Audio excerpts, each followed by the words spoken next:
And just said Director General of the Magani Education Service, Dr. Eric Nkansa, and not yet say workers. And if you want to say, young call a year Suame. Asokwa Circuit Court no akwa setena no wahye se Suame NDC amanyoko no do aboabo mabuna no ema wonom Razak kompa avolia ya nanu adokaka kansem bia na nsem fata posifo kwache no no wodiskabotene 50,000 Ghana cedis na 23 so nipa mienu se agina ma ya dansefo ne no na mpanifo agina so ama ne bill se bere pabo no na lawyer fo nhwe no mfa no emrasem dibia.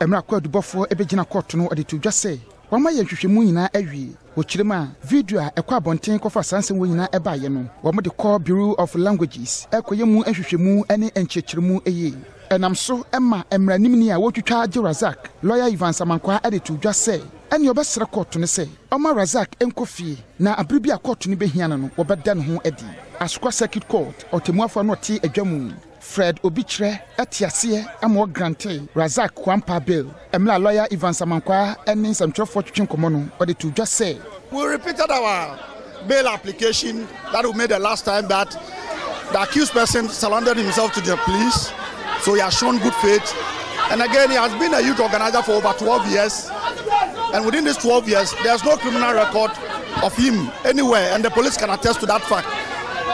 He has been a politician for that while. He has not made any pronouncement which is conducive to the breach of this nation.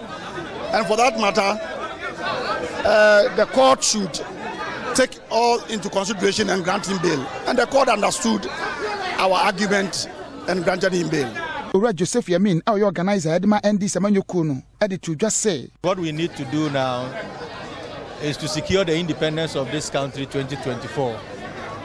And so the only thing we can do is always to be around our people who are ready to lead the charge of getting the second independence for this country in 2024. The party people should be ready. We are also ready and will always be around to support a good cause and to make sure that this country enjoys the freedom that it has always been.